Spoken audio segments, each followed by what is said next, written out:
Hello, welcome back to another video. Today we are going to be talking about such a great new popular trending topic, which is overconsumption. And I want to talk about overconsumption in the form of hair products. So if you are tired of your wallets being always empty or your shelves being full of products that you never use, this is going to be the video for you. So I want to talk about 5 ways that we can still enjoy our favorite brand, experiment with goodies, and avoid over-consuming products without ruining our finances. Let's get into it. First thing I want to talk about is that overconsumption trap we have all fallen victim to. I know I certainly have, and everybody makes it look so good, and the lighting, the camera, the music, the repetition of these items being shown to you makes you want to buy it, and it's so hard to resist.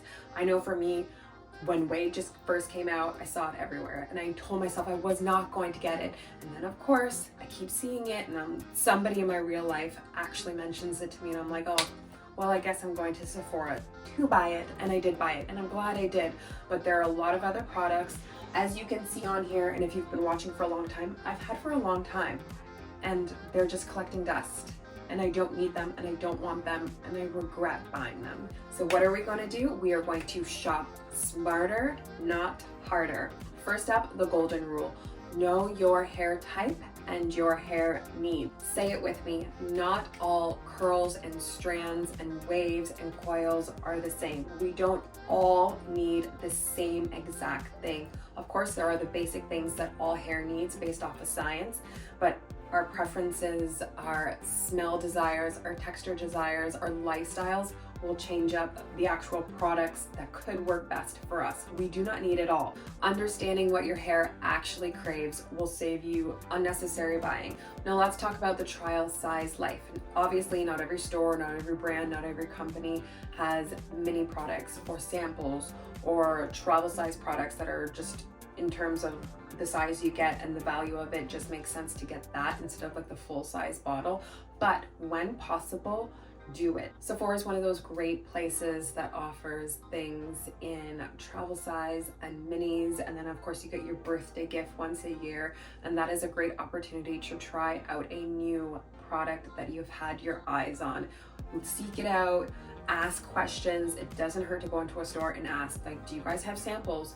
Actually, where do you hold your little mini and travel size packs? You do not need to commit to the $40 bougie mask right off the bat. Just keep telling yourself, I want to have budget-friendly experimenting. And don't forget to lean into multi-use product. Why buy 5 different products when you can find one that can do the job of it all? And I'm not talking about doing shampoos that say it's a shampoo and conditioner in one. I totally do not agree with that. I know in a way, like, it's just convenient and men love it, but for me personally, I want my shampoo to just be a shampoo. I want my conditioner to be just a conditioner. But when it comes to your leave-ins and your creams, find you or a leave-in or a cream or a spray that's giving you the moisture, that's giving you the shine, that's giving you the heat protection, that's giving you the bonding, strengthening features, the things you need. Find products that just does it all. Now, as you can see here, I purposely took this from the bathroom and put it into my bedroom so I can do this video today. This is my entire hair products collection, and if I could pick one item on this rack that is a multi-use product that I love and I will keep buying, is the Cantu Daily Oil Moisturizer. This is going to give me my moisture, it's going to give me my shine, it makes my hair strong. I can put this on the lengths of my hair from root to tip and onto my scalp. I love it. This is what I mean when I say look for a product that just does it all. Now, the third thing I want to talk about is making what you have last. And I mean stretching what you have. Now, you can call this being budget friendly, you can call this being frugal, you can call this being cheap. But when it comes down to it, I'm sure we have all noticed there are times when we have been extremely heavy-handed with our products. I know I am certainly guilty of it, especially when it comes to conditioners. If you see the front of these bottles, the majority of this rack is conditioners, because I run out of conditioners so quickly because I use so much of it, and I need to stop over pouring. I need to stop over pumping. I need to be more cognizant of what I have and make things last longer. The easiest way you can do this is by adding a little bit of water to your shampoo and your conditioner. So for me, what I like to do once in a while, not all the time, because some shampoos you really don't need it, but if I am using a more thicker shampoo, or if I'm using my Way or Head and Shoulder shampoo, I will apply it into a bottle like this. I'll do like half of the shampoo and the other half water, give it a good shake, and then apply this to my scalp, and that'll be my first wash, and then I'll follow up with the second wash just being undiluted. But at least for the first wash, I know I'm not going super heavy-handed, because it's very easy to go heavy-handed with shampoo. And then for conditioner, if you've watched my 100 pumps of conditioner video when my hair was like twice the length it is now, I genuinely used 25 pumps of conditioner on all 4 sections of my hair. It's not necessary now that it is significantly shorter. I think I use maybe 15 pumps. I can probably get away with using 10 pumps of conditioner though, and then spraying each section of my hair with water, and then further redistributing that conditioner so that it's evenly coated from top to bottom, versus just keep pumping the conditioner because you notice that there are spots that are not touched yet by conditioner. Dilute it, work it in, take your time, add water as necessary. You will notice you will start to make your products last significantly longer, which means you are buying less and saving money. And another thing I wanted to add to this third point is using up your products, as many of your products as you can before purchasing more. I am so tempted all the time to buy another conditioner if I don't have that one already. Once again, we're falling into that overconsumption trap.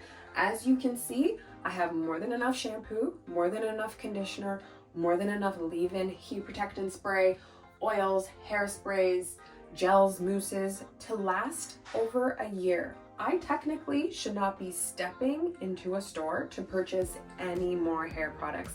I have more than enough. I'm challenging myself as best as I can to use up what I can before going to purchase anything else.